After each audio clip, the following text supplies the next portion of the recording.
안녕하십니까 애청자 여러분, 놀라운 부동산 놀부입니다. 이제 구정도 지났고 2월 중순을 넘어가고 있습니다. 이사 대책이 나온 지 얼마 되지 않았죠. 얼마 되지 않았는데 벌써 이사 대책의 약발이 거의 없다시피 합니다. 지금 시중의 그 상황을 살펴보자면 전세 매물이 작년에 2020년 이사철의 9월에 최저점을 찍고 지속적으로 다시 증가세를 보이다가 2월 들어서 구정을 전후해서 이 전세 매물이 다시 감소세를 보이고 있고, 또 매수세, 이 매매 시장 또한 이 구정 이전에 2월 들어서 상당수가 거래가 되고 있고, 일정 지역을 중심으로 또 물량이 줄어들고 있는 모습을 볼 수가 있겠습니다. 따라서 지금을 위기의 시작이다라고 제가 표현을 했는데, 제가 이전에도 이제 구정 이후에 이제 본격 이사철을 맞게 되면 전세 매물 자체가 많이 줄고 또 전세가도 많이 급등을 하며, 그리고 거기에 따라서 매매가도 위로 상방으로 움직일 수밖에 없다라고 말씀을 드렸는데, 지금 그 상황이 이제 시작됐다라고 봐도 무방할 것 같습니다. 구정 이후가 아니라 구정 이전에 이미 시작이 된 것이죠. 상당수 임대가 껴져 있는 물량들이 거래가 많이 된 것으로 지금 확인이 되고, 또 전세 매물이 줄어들고 있는 이 감소세가 2월 초부터 시작이 됐으니까요. 그래서 오늘은 여기에 따라서 우리가 어떻게 시장을 바라보고 행동해야 되는지 거기에 대해서 좀 이야기를 해보고자 합니다. 시황에 관련된 부분이겠죠. 자, 일단 첫 번째, 가장 큰 이사대책 특단의 대책이었는데, 이 전세난에 대한 관련 대응 정책이 하나도 없었죠. 전세 관련해서 뭐 호텔, 뭐 매입주택 이거 이외에 지난 11월에 발표한 대책 이후에 추가 구체화된 계획이 전혀 없었다. 이게 중요한 부분이고, 시장의 가장 문제는 매매 시장도 문제지만 이 본격적인 주거비가 상승되는 임대차 관련된 전세 관련 대응책이 더 필요했었거든요. 근데 여기에 대한 계획이 전혀 없고, 공급에 대한, 이 도심지에 대한 공급에 대해서 발표를 했는데, 이것 또한 계획만 발표했을 뿐 구체화된 뭐 시기나 지역명이 거론이 안 돼 있습니다. 따라서 이게 뭐 빨리 계획대로만 된다고 쳐도 최소 5년이 걸릴 것이고 그 이유가 될 것이기 때문에 당장의 입주 물량과 인허가 물량의 부족분을 채워줄 수 있는 물량이 지금 없는 상태다라고 볼 수가 있겠죠. 따라서 이 모든 것들을 봤을 때 당장 21년과 22년엔 전세가와 매매가의 상승을 잡아둘 수 있는 요인이 하나도 없다. 예, 게다가 전 세계적으로 지금 통화량이 굉장히 많이 풀려 있는 상황, 유동성이 증가되어 있는 상황이기 때문에 이것이 소비와 투자 시장에 진입되기보다는 자산 시장에 더 흡수될 가능성이 더 높다고 판단이 돼서 우리가 어떻게 행동하느냐에 따라서 향후 이 5년과 10년 뒤의 미래가 결정되는 아주 중요한 시기가 지금 2021년이 아닌가라는 생각을 해봅니다. 자, 특히나 봄 이사 집중 시기가 이제 왔죠. 도래했죠. 2월, 3월 이때 아파트 입주 물량, 신규 입주 물량마저 지금 전국의 물량을 기준으로 했을 때 상당히 많이 줄어 있는 상황이고요. 그리고 게다가 이런 부족한 신규 입주 물량마저도 규제의 역설이죠. 2년 실거주 요건을 또 채워야 되고, 이걸 이후에 채우는 분보다 미리 채우는 분들이 많습니다. 그래서 2년 실거주 요건을 미리 채우려는 수요들과, 그리고 대출을 하게 되면 또 전입 6개월 이내에 전입을 해야 되죠. 이런 의무 사항들 때문에 지금 이 상황에서 신규 입주 물량들이 또 전세 물량을 크게 증가시키는데 도움이 될 수 있냐라는 이 중요한 질문에 대해서 수요를 감당하기는 어려울 것이다 라고 우리가 예상을 해볼 수가 있겠습니다. 그러니까 입주 물량이 있어 봐야 이 지금의 전세난 관련된 대응이 전혀 안 될 것이다 라는 것이죠. 수요를 감당할 수 없다. 전세가 상승을 피하기는 어렵다라고 볼 수가 있는 것이죠. 자, 데이터를 보면요. 전세 물량이 다시 감소세를 보이고 있습니다. 2월 들어서자마자 이제 감소세가 시작이 됐다라고 볼 수가 있는데, 구정 이후부터 시작될 거라고 생각했는데 2월 들어서부터 이미 거래는 되고 있다. 자, 9월 물량 최소치를 찍고, 9월 달이죠. 네, 최소치를 찍고, 이때 물량이 제일 부족했죠. 이제 10,000개 붙어 있었으니까. 그리고 이사철을 지나서 다시 이제 꾸준하게 증가세를 보이다가 다시 본격 이사철 2월, 3월을 앞두고 다시 감소세를 보이고 있다. 2월 초부터 이제 감소세가 시작이 된 것이고, 지금의 데이터를 보면은 특징이 있습니다. 일단은 1위 구로구, 도봉구, 관악구, 금천구, 중랑구, 광진구, 성북구. 이게 7개 지역이 지금 보시게 되면 이제 10%가 넘는 수치로 감소된 데도 있고요. 5% 내외로 된 지역도 있는데, 지금이 뭐 폭감이라고 보긴 어렵죠. 폭감이라고 보긴 어렵지만, 이 감소세가 시작이 됐다라는 것에는 이견이 없는 것이고, 해당 지역들을 파악하면은 그나마 이 서민층들이 많이 거주하고 있고, 그나마 서울에서도 주거비가 좀 저렴한 지역이 딱 순위권에 모두 랭크가 되어 있습니다. 이건 중요한 의미를 가지고 있거든요. 자, 전세 매물 줄고 또 매수에 나선 수요가 증가했다. 예, 지금 보게 되면 2월 표가 아직 안 나왔잖아요. 거래가 이제 실거래가 신고가 한 달의 시간이 있기 때문에 3월 달 되면은 우리가 확연하게 느낄 수가 있을 겁니다. 아, 2월 달에 거래가 시작이 됐고 많이 됐구나. 이런 것들을. 지금 보시게 되면 임대가 껴져 있는 물량들이 거래가 많이 됐습니다. 임대가 껴져 있는 매물 가리지 않고 매수가 됐고, 실입주가 아니더라도 거래가 지금 많이 됐다라는 것입니다. 그리고 지금 공통점을 보면은 상대적으로 입지 대비했을 때 좀 저렴한 지역들, 예, 입지 강성으로 간 게 아니라 저렴한 지역으로 매수세가 좀 강하게 일어났다. 그러니까 내가 가능한 자본이 좀 적으신 분들이 이제 더 이상 뒤로 밀릴 수 없다. 매수 결정해야겠다라고 생각하고 사놓은 경우 케이스가 많다라는 것이죠. 예. 그리고 전세도 마찬가지. 전세도 저렴한 지역들 물량 감소가 좀 심하게 이루어졌다라고 볼 수가 있겠습니다. 아까 앞선 데이터에 다 나와 있죠. 자, 여기 보시게 되면 이제 서울도 보시면은 입지 대비했을 때 좀 가격대가 많이 간 그 지역들이 있고, 또 입지 대비했을 때 여기는 강남의 진입성도 좋은데 차량으로 진입하면, 지하철이면 먼데 차량으로는 뭐 가까운데도 불구하고 매가가 다른 지역의 오름세보다는 좀 덜하다.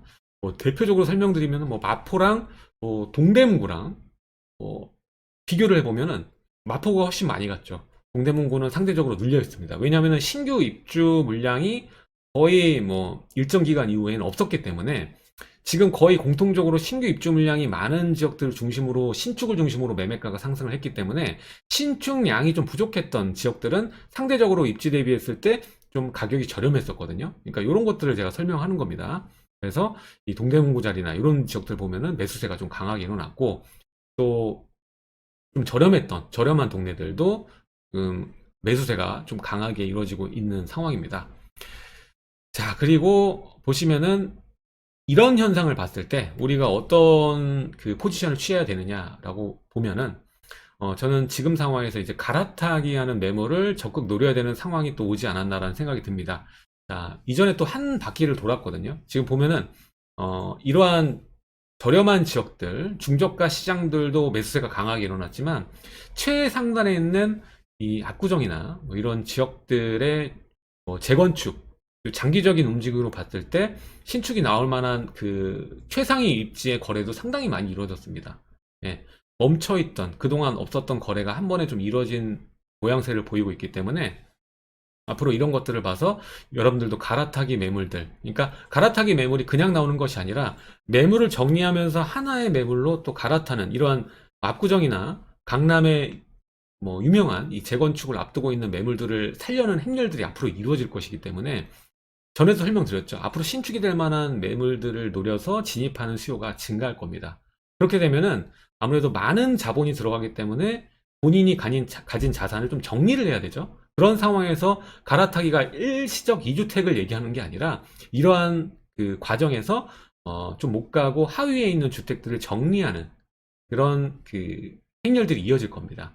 그 상황에서 당연히 이런 갈아타기 매물들은 임대가 껴져 있는 매물들이 많을 확률이 높습니다. 그래서 여러분들이 내가 거주하려고, 실입주하려고 시장을 바라보면 이런 물건들을 놓칠 수밖에 없거든요. 그렇기 때문에 임대가 껴져 있어도 상대적으로 저렴하고, 이 급한 매물들이 이제 본격적으로 출현하고, 특히 뭐 6월 이전에는 6월 달까지 가서 여러분들을 구하려고 하면은 좀 어려울 것이고요. 지금부터 여러분들이 노리셔야지만 이러한 매물들을 여러분들이 잡을 수가 있는 확률이 좀 존재한다. 좀 이렇게 말씀을 드리고 싶습니다. 지금부터 여러분들 준비를 해야 된다는 거죠.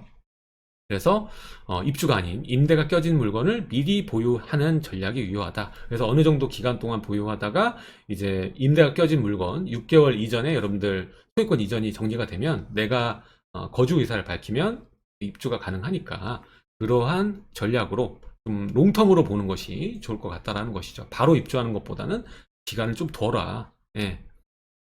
자, 그래서 지금을 결론적으로 봤을 때는 조금 더 나은 선택을 할 때입니다. 조금 더 나은 선택. 이게 뭐냐면 지금 입주하는 물건을 구할 수 있겠죠. 하지만 그런 물건은 경쟁도 치열하고 가격도 비싸게 지불해야 될 것입니다. 그리고 그마저도 물건이 없을 수도 있고요. 여러분 기호에 맞는 물건을 구하기가 어렵다는 것이죠. 그러니까 조금 더 내려놓고 물건을 좀 포괄적으로 보시는 것이 좋고 전세를 껴놓고 미리 전세를 껴놓고 나중에 여러분들 자산을 모아서 입주를 하는 것도 내 집 마련입니다. 그러니까 내 집 마련은 입주건 보유건 그게 중요한 게 아니라 소유가 중요하다.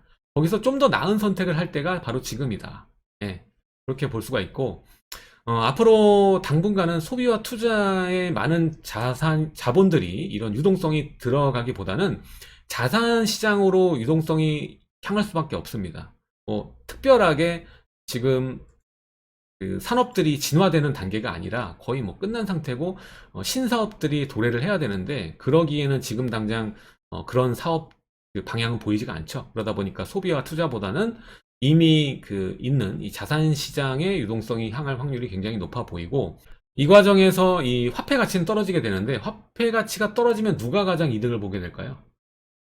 이 국채를 발행하게 되고 통화량을 늘리는 주체들이 가장 이득을 보겠죠.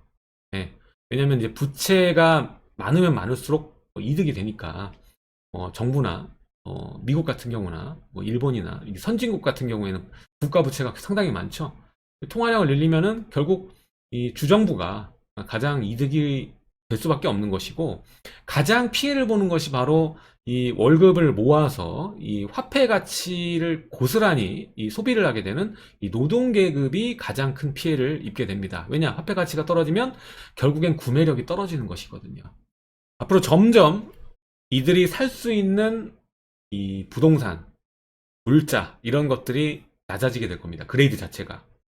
지금은 살 수 있는데 나중엔 못 사게 되는 거죠. 화폐 가치가 떨어지니까. 이게 지금 굉장히 어떻게 보면 패러다임이 바뀌고 있다. 이 화폐에 대한 패러다임이 바뀌고 있다라고 봐도 전 무방하다고 생각이 됩니다. 이제 2008년에 처음 이제 양적 완화가 활성화되고 전 세계적으로 지금이 어떻게 보면은 두 번째 웨이브라고 볼 수가 있는데 이 웨이브가 더 강해지게 되면은 결국에는 이 화폐에 대한 이 패러다임이 바뀔 수밖에 없다고 좀 봅니다. 지금은 그래서 자산이 급격하게 상장할 수밖에 없고 우리가 산업의 발전에 기반을 두고 이 통화량이 늘어가면은 큰 문제가 되지 않지만 이미 이런 다음 산업화가 진행되지 않는 이 4차 산업이 진행되고 있지 않은 상황에서 이 화폐 통화량이 늘어난다? 그럼 산업에 투자되기보다는 결국엔 자산 시장이 급격하게 상장하고 인플레이션이 이런 식으로 흘러가게 되면은 결국에는 양극화는 심해지고 이 노동 계급의 구매력이 낮아지면서 빈민층으로 떨어지는 인원수가 급격하게 늘어날 수밖에 없다라는 생각이 듭니다. 그래서 이거를 피해 가려면은 지금 화폐 가치가 다시 상승하면서 뭐 집값이 떨어지는 걸 기다리는 게 옳은 것이 아니라 지금 내가 살아가는데 최적의 방법을 찾아서 실행하는 것이 그 어느 때보다 지금 중요하다고 보여집니다. 정말 과도기 제일 중요한 시기라고 볼 수 있겠죠. 자, 그래서 지금 현재에는 여러 가지 규제들이 많습니다. 이 규제가 많다고 해서 그냥 가만히 있는 것보다는 규제를 철저히 분석하고 이해해서 이것을 감안하고 규제를 이길 수 있는 전략을 세워서 투자를 하는 것이 가만히 있는 것보다는 훨씬 나을 수 있다는 것이죠. 많은 분들이 이 상승과 하락에 관심이 많습니다. 실제로 영상을 제가 많이 진행을 해보지만 뭐 하락에 관련된 이 요인들과 뭐 인구 감소 대표적으로 얘기되는 여러 가지 부분들이 있는데 굉장히 재밌죠. 듣기 재밌고 정말 이렇게 되면 좋겠다라는 생각도 듭니다. 집값이 뭐 하락하고 일정 수준까지 오면은 또 기회가 열릴 수 있지 않습니까? 물론 계속적으로 상승이 되는 것도 아니고 뭐 하락이 영원하게 이루어지는 것도 아닙니다. 항상 이 경제가 성장하는 이 확산되는 순간에 자산 시장은 항상 오르고 내리고를 반복하게 돼 있습니다. 자, 근데 무조건 이기는 전략은 있습니다. 자, 지금 현재 자본주의의 중심에 있는 거는 이 화폐입니다. 화폐. 그리고 통화량을 늘리고 줄이고 이런 과정에 의해서 하락과 상승이 만들어지기도 하죠. 자, 근데 이것을 이길 수 있는 거는 딴 게 없습니다. 선점입니다. 선점. 위치를 선점하고 있으면 당장에 뭐 몇 년은 오르고 떨어질 수 있겠지만 장기간 10년, 20년을 봤을 때는 절대 흔들리지 않는다라는 것이죠. 지금 여러분들 중요하게 생각해야 되는 거는 지금 이 순간도 늦었다고 판단하는 분들 굉장히 많을 겁니다. 지금 다 올랐는데 뭘 구매를 하느냐. 당장에 뭐 5년 뒤에 얘기를 했을 때는 지금이 굉장히 비쌀 수도 있겠습니다. 하락이 만약에 있다면 말이죠. 하지만 10년, 20년 장기간으로 봤을 때는 절대 그렇지 않을 거라는 거죠. 경제가 망하지 않는 이상은 계속 화폐의 가치는 떨어질 것이고 통화량은 늘어만 갈 겁니다. 그 과정에서 자산시장도 성장할 수밖에 없는 것이죠. 특히 대체가 불가능한 부동산을 여러분들이 갖고 있다면, 서울의 중심에 갖고 있다면 절대 그 가치는 훼손되지 않고 증대될 수 있다는 것입니다. 혹여 가치는 그대로일지라도 가격은 오를 수밖에 없다는 것이죠. 수요자들이 계속 뒤에서 받쳐줄 수밖에 없기 때문에. 자, 그래서 지금 이 순간도 향후 긴 시간을 보게 된다면 결국엔 싸게 사게 되는 것이라는 거죠. 자, 싸게 사던 비싸게 사던 선점은 선점입니다. 지금 이 순간도 내일보다는 선점하는 겁니다. 그렇죠? 이 선점의 의미를 두라는 겁니다. 싸게 사고 비싸게 사고 이런 것에 관심을 가지기보다는 좀 더 우수한 지역에 향후 10년, 20년 뒤에 이 땅의 가치가 큰 지역에 내가 가능할 때 미리 사두는 것. 이게 바로 선점입니다. 당장에 몇 년 손익을 따지면은 여러분들이 두려워서 진입조차 하지 못하게 되고 허송세월을 할 수가 있습니다. 전 이런 그 후회를 굉장히 많이 해봤기 때문에 여러분들께 좀 강조드리고 싶습니다. 지금 고민을 하는 물건이라면은 5년 뒤에는 고민이 아니라 후회로 바뀝니다. 네. 그러니까 후회하지 마시고 고민을 감사해라. 좀 이렇게 말씀을 드리고 싶습니다.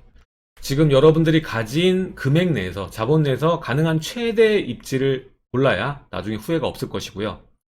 그리고 가장 중요한 거는 지금 굉장히 위험한 시기입니다. 과도기고요. 앞으로 화폐의 그 패러다임이 어떻게 바뀔지 모릅니다. 그리고 자산시장이 얼만큼 성장할지도 모르겠습니다. 지금 역대 과거를 돌아봤을 때 최장의 지금 상승 기간을 계속 뚫어나가고 있습니다. 신고가를 아파트들은 계속 뚫고 있고요. 과연 이 장이 당장 언제 끝날지도 모르는 상황입니다. 이 위험한 시기에 여러분들께 드리고 싶은 메시지는 이 다가오는 거주비 상승은 피할 수 없을 것 같습니다. 지금 전세가도 임대 입법으로 촉진이 되고 있죠. 속도 자체가. 지금 선점의 의미는 단순한 그 선점, 깃발 꼽는 데 의미를 두는 게 아니라 다가오는 거주비, 생존권입니다. 거주비 상승을 방어하는 유일한 방법입니다. 유일한 방법입니다. 지금 만약에 무주택자라면 굉장히 위험한 시기에 노출되어 있는 것이고, 지금 내 집 마련은 이러한 다가오는 거주비 상승을 방어하는 유일한 방법이다 라고 마지막으로 말씀을 드리고 싶고요. 내 집 마련은 필수입니다. 지금 비싼데 사라고 한다고 부추기는 게 아닙니다. 지금 위험할 수 있잖아요. 지금 하락을 기다리는 것도 위험할 수 있는 거고, 상승에 계속적으로 베팅하는 것도 위험한 겁니다.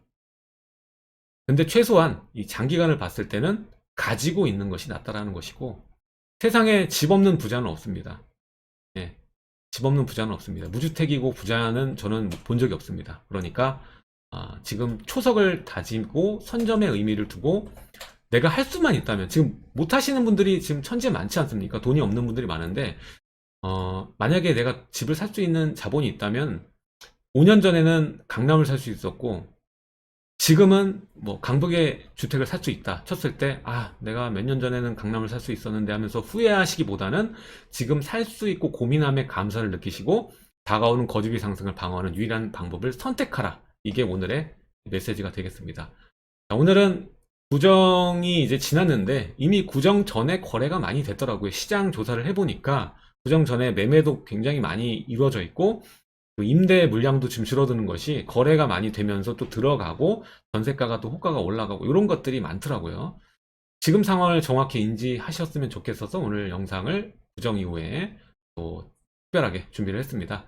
자, 오늘 내용은 여기까지 하도록 하고요. 다음 시간에 또 알찬 내용으로 여러분들 찾아뵙도록 하겠습니다. 내용이 좋으셨다면 하단에 좋아요와 구독하기, 그리고 멤버십 가입을 해주시면 놀라운 부동산 강의까지 시청이 가능하십니다.